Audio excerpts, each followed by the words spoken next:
Any leader out there that leads people and leads a team, you have to have a high confidence level with a low ego to be very effective. And the reality is the best leaders build other leaders. And to build great teams, each person on the team needs to have the capacity to make mistakes, as long as they're learning lessons from them. The reality is that we all are going to make mistakes. And when you're afraid to make a mistake, you become really timid and you become really guarded and you become really calculated. You should be talking 20% of the time and listening 80% of the time. So if you're a leader and you notice that you're the only one in the room talking, you probably have a little bit of an ego problem going on.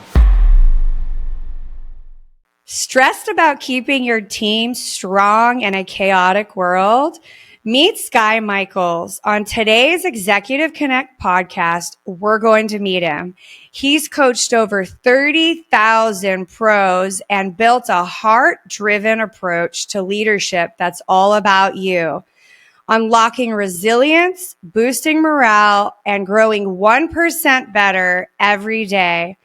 Stick around as we discover how kindness and accountability can transform your team and your life without the burnout. Welcome, Skye. And thank you so much for having me on. I'm thrilled to be here. I love it. I'm so excited to dive in, and I'm already scrolling, but my personal motto is 1% better every day. I love it, and I can't wait to dive into it. So let's talk about your career journey. First of all, remarkable. You've led coaching efforts for 30,000 people at Compass while launching with Heart Coaching. Can you tell us a little bit about that journey and what inspired you? For sure. I'll give you really quickly to my background. I graduated from Syracuse University. I was a Division I athlete. I was a high school history teacher. And I very quickly, once I started teaching, realized how poor I was. And so I got into real estate just as a side gig. And over decades of selling real estate, it really grew into this career where I was coaching and training agents, and I leveraged my teaching background inside of real estate. And in 2018, I helped Compass launch in Philadelphia, the PA, New Jersey, Delaware region. I sort of was the managing director and helped launch it. And I don't know if you remember this, but we had this little thing called COVID hit in 2020. Yeah, remember that? And so we all got shut down. And I remember I was like leading my region, and I was so frustrated by the end of March because I was drinking, eating, watching Tiger King, or what was it, the reality TV shows, and like I'm like, what am I doing? One. Oh God. And it was one of those situations where I sort of said, fuck it. Like, I'm going to get up at 6 a.m. in the morning, and I'm going to invite people that I coach or I manage to do it with me. So I formed a group called the 6 a.m.ers. And very quickly it started to spread all across the country. And in addition, I formed Coaching at Compass, which me and 10 other sales managers. And it was our effort at delivering coaching and training while everyone was in lockdown at home. So it was the first time where I was able to get really national exposure. And then luckily, about a year later, I became the head of coaching all across the country for Compass. So I was traveling around the country, and I was delivering a lot of programming virtually, in person, individually. And we had 30,000 agents that we were coaching and training. And it was such an amazing experience, but I also really, I have two young kids, not young, teenagers now. And I knew at the end of the day that I'm really a born entrepreneur. And at the end of the day, I was feeling that burnout that you mentioned in the beginning of the introduction. And I was just, those days where you just don't feel passionate anymore, and you just feel like you're sort of checking the box off. And that's not how I live my life. And I knew I needed to make a change. So at the end of 2023 and into 2024, I made the decision to leave Compass and form my own coaching company, which is called With Heart Coaching. So that's what I'm doing right now. Is I'm running this amazing coaching company and delivering, again, coaching virtually and in person, and doing speaking engagements with this company right now.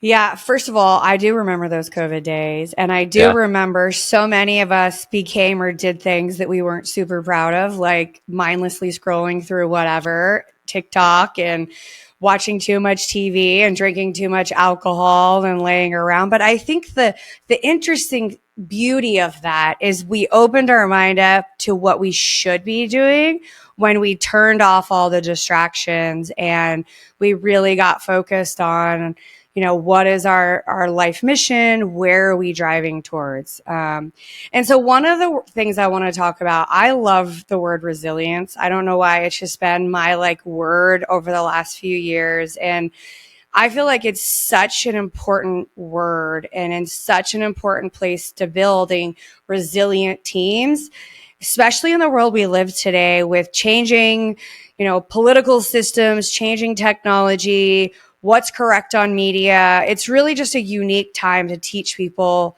what and how to be resilient. So can you talk a little bit about how you help leaders cultivate resiliency in their teams while still maintaining empathy and growing the Yeah. employees? Ready to lead smarter and invest wiser? On the Executive Connect podcast, we unpack executive strategies for wealth and influence. Hit the subscribe button now. Don't just watch, act. And I can't agree more. I mean, there's never been a time where resiliency is more needed and more necessary in business leadership and entrepreneurs and anyone that's out there trying to build something big. If you are not resilient, you will crumble in this day and age. And it has never been more important. So for me, when I'm trying to teach people about resiliency, one of the biggest things that we start with is ego. And I have a line that I use in my coaching and my training, which is ego is the enemy. And ego is one of these situations where when our ego rages, it really makes us so incredibly fragile, even when on the outside we may look like we're this big bad, leader and yelling and screaming and all this stuff, and I'm right and all these things. And the reality is that any leader out there that leads people and leads a team, you have to have a high confidence level with a low ego to be very effective. And this is the first step in building resiliency because of the fact that if you have a really high ego and your ego is raging, all of a sudden you're going to be running a team that is just waving in the wind and trying to just please you as this egotistical leader. And the reality is when the best leaders build other leaders. And to build great teams, each person on the team needs to have the capacity to make mistakes as long as they're learning lessons from them. And when you're working for someone who has a really big ego and their ego is raging, what happens as someone on the team, you shrink and you're afraid to make mistakes and learn lessons from them. So when I run teams or I'm coaching people who are running teams, the first thing we need to do is we need to check our ego and make sure the decisions we're making with a really low ego and a high confidence level. And what that does, it creates an environment for people where they can actually elevate their game and start to do things at a greater level because of the fact that they have the capacity to grow, to become the best version of themselves. And they're not afraid of making a mistake and learning a lesson from it. The reality is that we all are going to make mistakes. And when you're afraid to make a mistake, you become really timid and you become really guarded and you become really calculated. And when you think about someone who's really resilient, they don't have those attributes. A resilient person is not timid, right? They're very bold and they make decisions and they move forward. They constantly get 1% better. They constantly strive for improvement, right? They're not afraid to voice their opinion, and have their voice be heard, right? And again, so the resilient team leaders or people that are leading people, you have to start with checking your ego at the door and owning everything in your world. And when you start to do this is one of those big pieces that I think resiliency and ownership go hand in hand. Right? Because of the fact that if I'm a leader and I have a low ego with a high confidence level and the people around me know that, all of a sudden now they are gaining this idea that they have a lot of ownership in the process and they're going to elevate above what's required and do what's more than what's required. So those are the two things I think that I start with is number one, let's check where's your ego? What are the issues you're having? Are these issues being caused by your ego? And are these issues being caused by you shutting your team down because you're raging up here, right? It's not about you, it's about us. And then we go back into ownership, right? What is it? You have to be any problem on the team is my problem and I own it. And if every person on the team adopts that mindset and that mantra, you will have the most resilient team that can withstand anything that's thrown at them because of the fact that every single person on the team has an ownership mindset and that problem is attacked at all levels. And it creates that resiliency that you want as a leader. Yeah, 100%. Let's talk a little bit about what you like mistakes. I know younger in my career, I was petrified to make a mistake, and I would be, recovering perfectionism kind of person. And so I would make sure I was always on point. I didn't make any mistakes. Fast forward to today, I personally love mistakes because every time I make a mistake, I'm learning what I did wrong and what the right way to do things. And so I've kind of built up that confidence muscle over the years in my career. And I wish I had gone back earlier and been more confident in being comfortable with making mistakes or asking questions, not out of fear of being judged. So I love that you mentioned that. I want to talk a little bit about, I love that you mentioned egos. I think, all of us have been around very egotistical, ego-driven people. So let's talk a little bit about, let's say somebody works for somebody who is very egotistical, and like the example you gave, they're kind of shrinking in their role. Yep. What are some of the things they can do to work through that? Are you a high-income professional looking for smarter ways to protect your wealth? The Texas Freedom Fund gives you the opportunity to invest in energy assets leveraging proven fracking technology and prime access to global markets. With strategic oil and gas investments, you can build real wealth while benefiting from tax advantages under laws dating back to the Reagan era. Take control of your financial future. Visit texasfreedomfund.executiveconnectpodcast.com. Yeah. The first thing you want to do is you apply this 80-20 rule of you should be talking 20% of the time and listening 80% of the time. So if you're a leader and you notice that you're the only one in the room talking, you probably have a little bit of an ego problem going on. When I'm leading great teams, I actually want to be saying very little, and I want to be listening to other people talk, because now I know that other people are actually going, when I do talk, it's going to be extremely powerful and effective. And I know that other people have a voice in the room and feel heard and seen. And therefore, they're going to be striving and working harder for me and towards the goal, whatever the goals are or objectives we're trying to accomplish. So the first thing you want to do is ask yourself that 80-20 rule. Am I talking, I should only be talking 20% of the time, and I should be listening 80% of the time.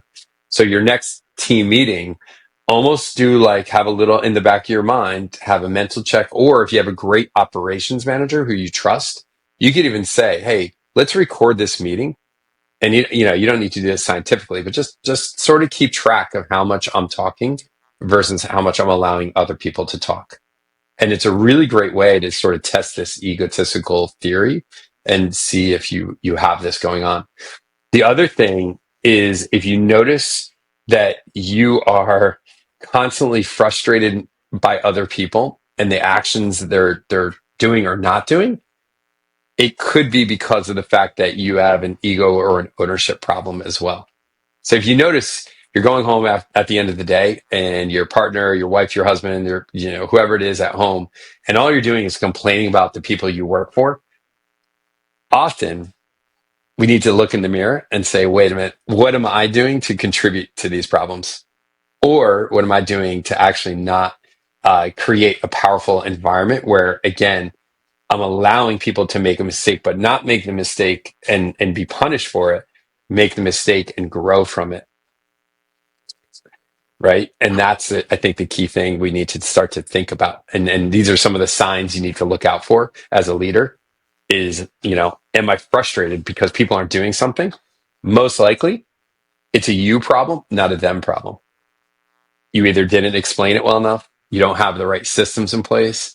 There's an environment that you have created that's not collaborative, right? Or whatever it might be. I don't, you don't know the exact circumstances, but you always, as a leader, need to be looking in the mirror and double checking yourself.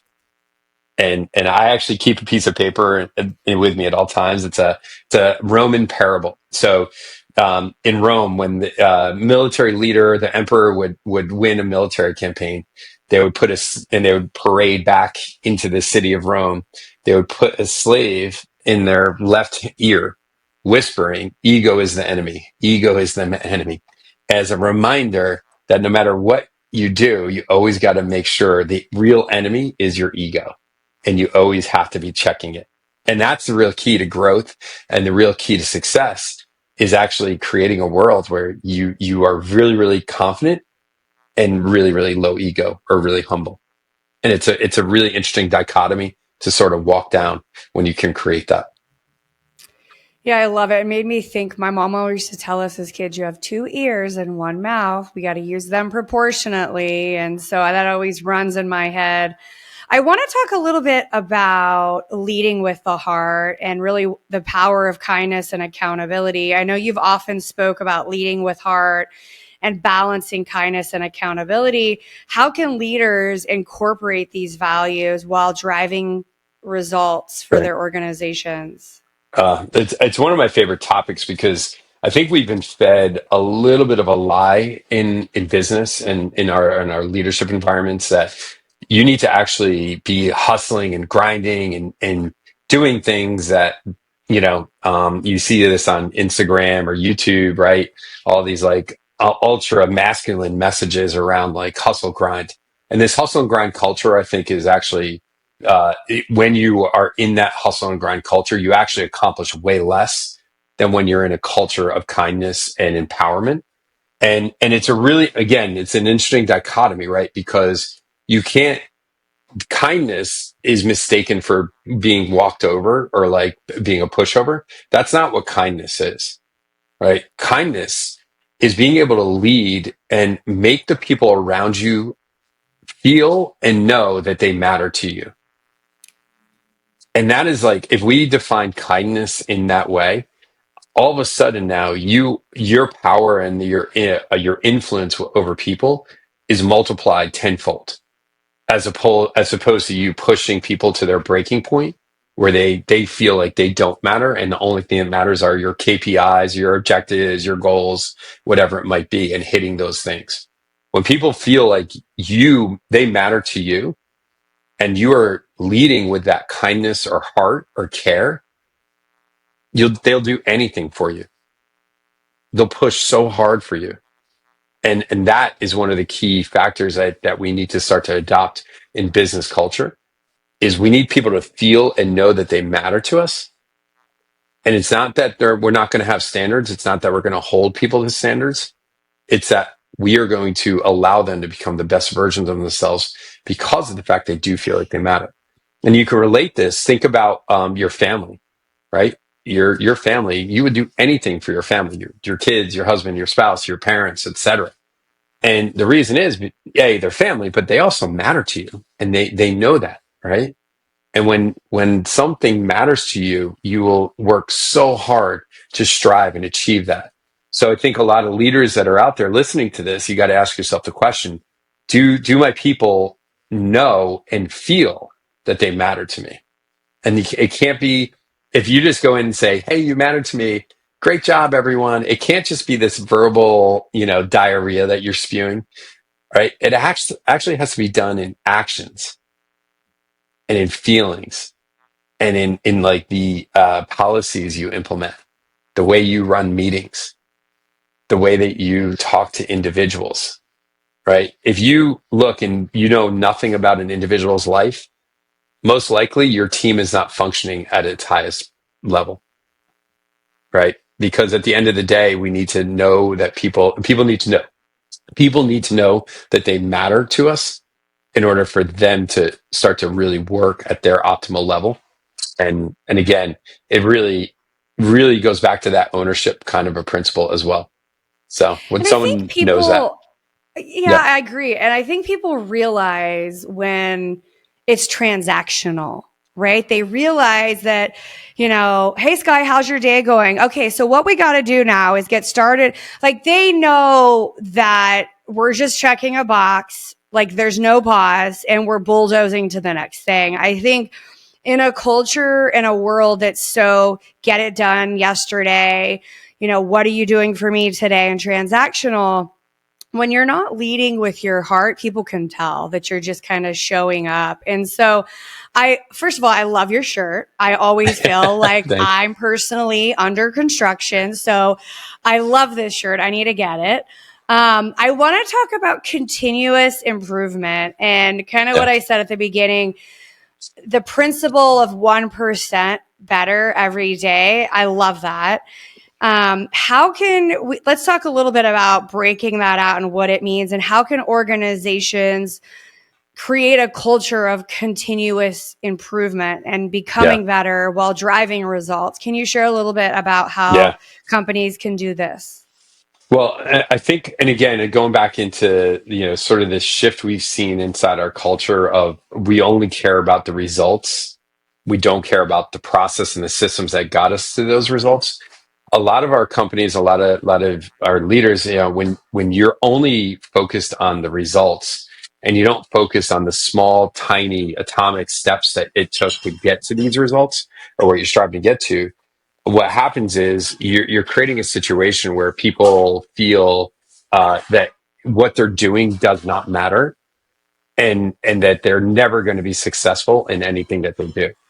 And the key to this concept of accomplishing really, really big results goes back into almost ignoring what the result is and only hyper focusing on the moment. And there's a line I use that I try to teach people. I call it, and I didn't create it, I heard this: be where your feet are. And if we imagine life or anything we're trying to accomplish as a mountain that has no top, that you're just continually climbing, and you think of this world where we live in, a lot of people have so much anxiety about getting to the top or getting to the result they're striving for that they have no idea where their feet are, and they trip up and they get so, messed up in the moment. And then they look behind them and they say, with regret and judgment and all this stuff. And the real key is being where your feet are and then telling yourself, I'm just going to get 1% better today. What is the smallest thing I can do today or in this moment that will move me one step forward and one step closer up this mountain, knowing that it's never going to end. There's never a top to the mountain, because the minute I achieve the result I'm striving for, what am I going to do? I'm going to create another result. I'm going to create another goal. I'm going to create another destination that I'm striving for. So the idea of 1% better every day really goes into finding joy and enjoyment in the journey, not in the destination, right? Not in the results. And the reality, like we all get obsessed. Let's just take health, for example. Like, hey, I want to lose weight. Well, the reality is if we lose 10, 15, 20 pounds, that when we achieved that result, that was an effort of months and months of little, small, tiny decisions we made to get there. It wasn't the result that mattered. It was the decisions in the moment that mattered. And that whole concept of being where your feet are and accepting that where I am right now is exactly where I was meant to be. And what is this 1% thing that I can do that is going to move me forward towards the goal that I want to achieve? Right. And that's the I, key. I think that's so great. And I started this 3 years ago. This kind of, at the time, I'm like, this is a goofy practice, but I want to start writing more, like handwriting. And so I started writing every day. Something I learned that day. It could be something I learned about me and something I learned about my family or the kids or my neighbors. And it's crazy when I go back and look at, the 1% better, how much we are just learning, growing, experiencing beings, just trying to do a good job while being liked. And so I think when you chop things up in 1%. Like you were saying, the gym is a perfect example. And I thought early in my career, Skye, where I had to eat that elephant one bite in one big Yeah. bite. And, I'd go out at my day and I'd go after that one big bite and I couldn't do it. I just, no matter how many hours I worked and how hard I tried, it wasn't happening. But when I took it, like you were saying, 1% better, it was amazing how easy it was to do the things when you look at it in smaller segments versus, Yeah. the full bite.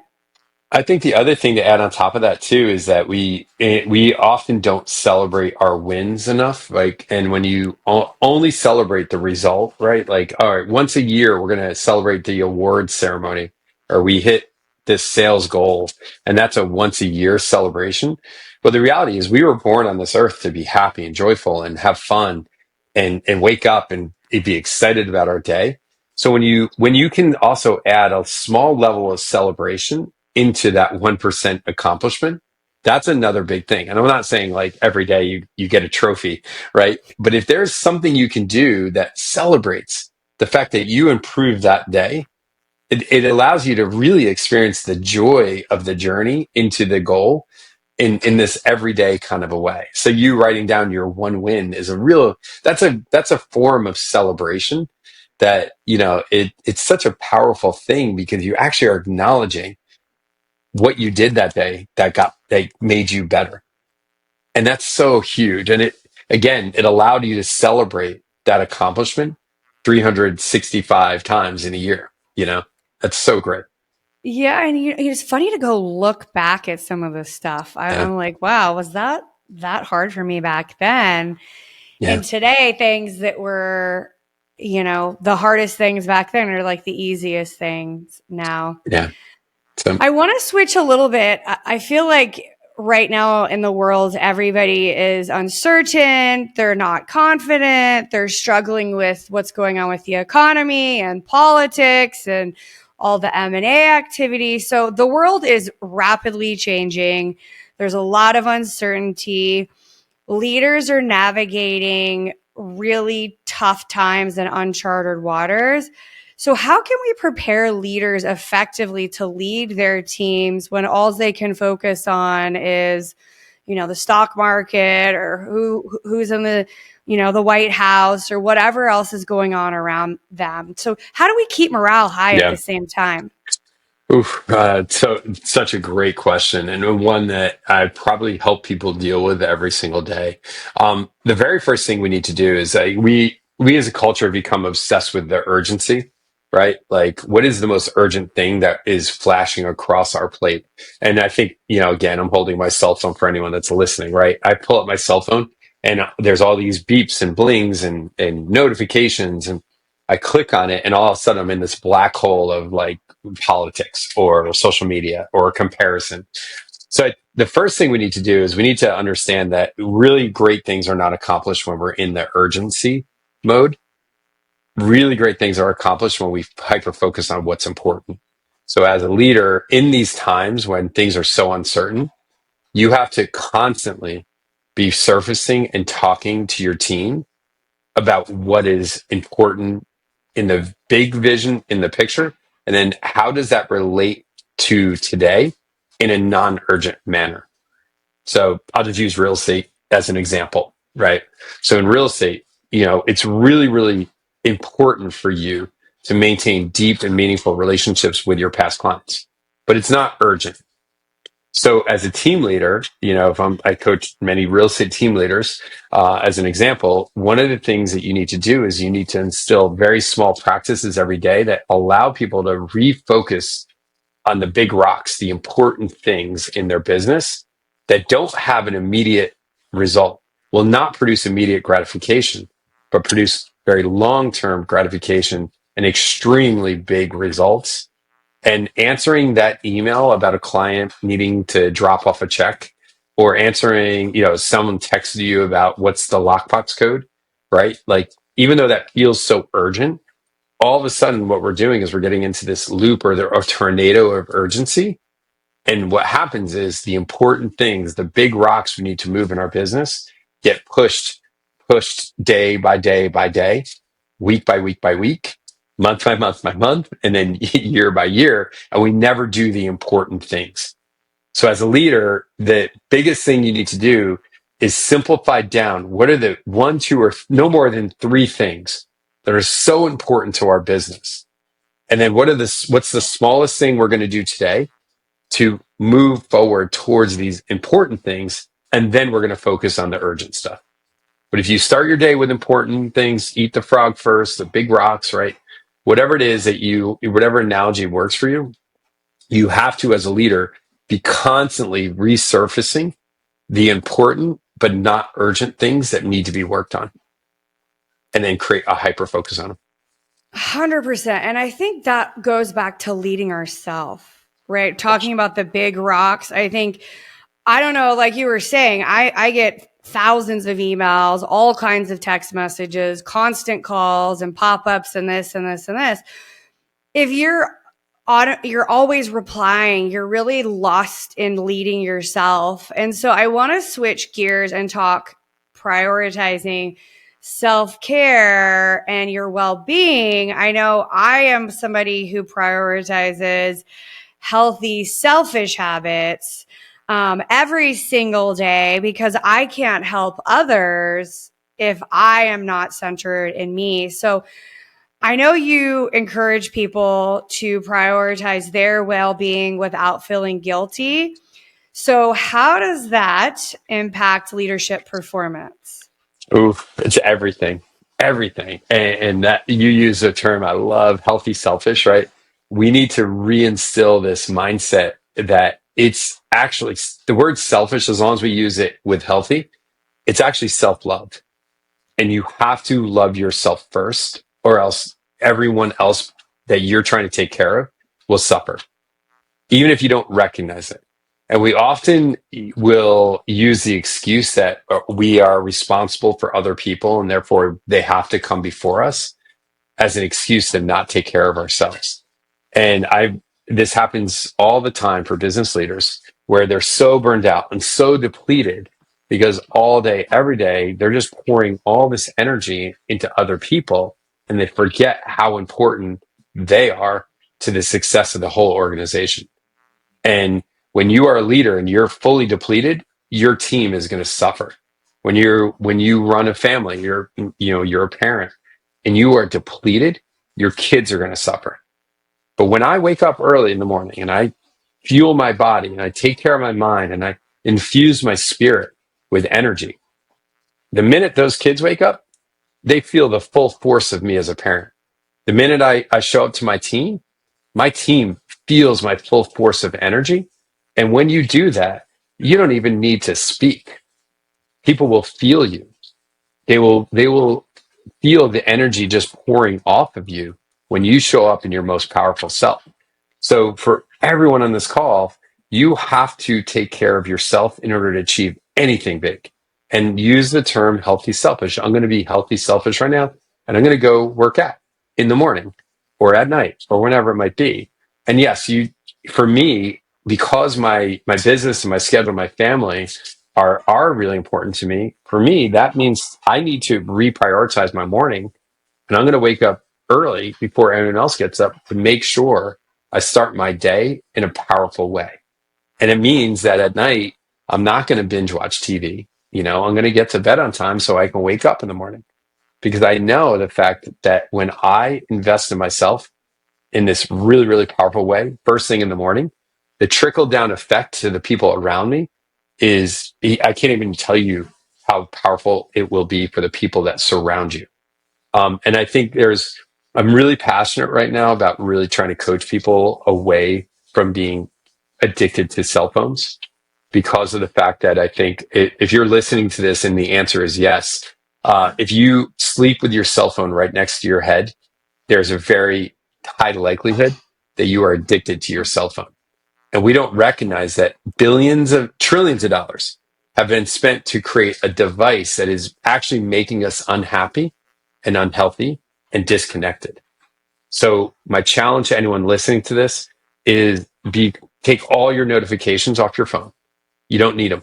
You don't need to be reminded. Put your phone across the room at night, and challenge yourself to give yourself a little bit of space in the morning before you dive into text, emails, social media. Because the minute you open up text, email, social media, you're toast. You're injecting stress and anxiety and overwhelm and comparison mindset.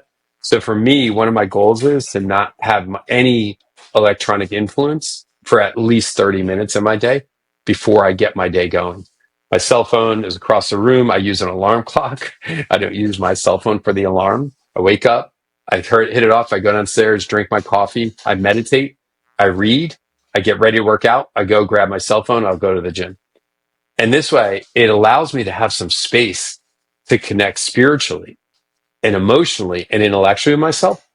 And then I do use I go to the gym and I'll have my cell phone with me, but at that point, I'm like working out, I'm sweating, I can deal with anything that's coming in on that cell phone, because reality, only thing the cell phone brings, 90% of it is bad news. It's not good news.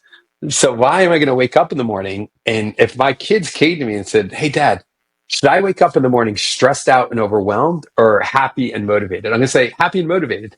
But 95% of us, maybe 99% of us are waking up and picking up a device that's making us unhappy. So if you're listening to this, challenge yourself for just do it for a day or a week, right? And just see if there's an impact. Turn up all your notifications.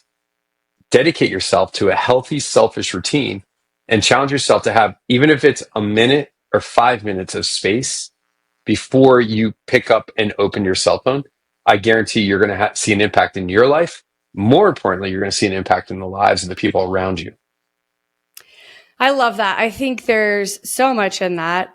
It's an addiction, right? It's eyes open, grab the phone. What happened? What do I need to do? And when you open it, the instant reaction is there's all kinds of pop-ups. So you're already starting your day like fight or flight, anxious. And so your wires are scattered, right? So it's hard to maintain focus. The smartest, most brilliant, disciplined people can't do it. So if you don't start from a place of control and leading yourself through your morning, I think of the mornings like I'm a Super Mario fan. So I'm going to correlate it to like the star and the mushrooms and supercharging my day like a battery. I look at it like a battery. I have so much battery life in my day. And when I'm constantly in a place of anxiety or reaction or stress, the battery's depleted quicker and faster than when you start your day, like what you said, where you're leading yourself, you're centering yourself. Where do I have to do today? How am I feeling? Oh, my knee hurts today. Okay, maybe I shouldn't do deadlifts. Maybe I shouldn't go running. Maybe I should just walk and do upper body. Now, if you're starting your day in a place of reaction, would you even notice that your knee hurts? Probably not, because you're focused on what you're doing, not checking in with yourself. So it's spot on. It's healthy, selfish, and it's selfless to be there. And I love kind of this dialogue because I think so many people, I've gotten into my own oopsies in doing this during a high stress time in my life.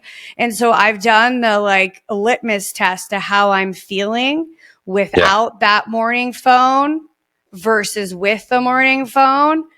Yep. And it's unbelievable, the difference. Crazy. And you will feel, your initial feeling will be, oh my God, like anxiety, because it is an addiction. And if it helps, picture your cell phone as a 6-pack of beer. Would you wake up and open a beer the first thing in the morning? No one would. But what do? We actually wake up and that's what we're doing, because the dopamine hits that they've designed, you actually get a dopamine hit when you get a notification and you answer it. It actually is triggering the same thing in your brain as if you were drinking or doing a drug or like doing something that hits your dopamine. Now, unfortunately, though, the reality is answering that or opening that notification does open a floodgate, but it gives your brain that dopamine hit. And that's why it's so hard for us to do this, because our brain is constantly craving that. right? So it wants to answer the notification. So that's why you take all your notifications off, and it gives you a little bit of an ounce of control where you're making a conscious decision to go into text message or email or social media. You're not battling your own brain because it sees that Instagram message pop up. Hey, post from, I don't, whatever CNN or whatever it might be, and you click on it, and all of a sudden now you're in this, you're reading this news and this stuff that has no impact in your life. Instead of waking up, meditating, be praying, reading, working out, whatever your self-care routine might be, it doesn't matter what it is, but you have to practice it, right? You have to. It's 100%. It's a practice. It is not something that happens overnight. And, Yep. the busiest people in the world, if they can figure it out, I promise you can figure it out. I want to just thank you so much for being here. And I want to get any final thoughts or anything you Yeah. want to leave with our listeners that we may not have touched on. Yeah, the final thought, I'm really passionate about this right now, is if you're listening to this, I literally want you to say these words out loud, like you are enough, right? We're constantly being told messages of we're not, we're less than, comparison, I'm not achieving enough, I'm not doing enough, I'm not, and I really want everyone to just take a really deep breath and pause and just know and say the words like, I am enough. Everything I need, I have, and recognize that you are the most powerful creator of your own reality. And you can accomplish anything you want when you get really present, really calm, practice healthy, selfish behaviors. And I just really want to encourage anyone that's out there that's struggling to reach out to someone for help. Myself, anyone that's out there in the world, but don't sit there and allow yourself to go into this burnout mode. Seek help, make yourself better. Again, bring it full circle, just get 1% better every single day. I love it. Now, where can our listeners find you? What's the best way to Yeah. connect with you on With Heart Coaching? So my website is withheartcoaching.com, so nice and easy. That's a good spot. But I also am very active on Instagram. I post motivational messages or clips. I try to put a lot of positivity into my social media. So my Instagram account is at Skye Michiels, Skyemichiels, and that's a really great spot. I answer all my DMs there. And if you want, you can also email me at skye@withheartcoaching.com. I love it. Thank you so much for sharing your knowledge and your time with us today. That's the Executive Connect podcast.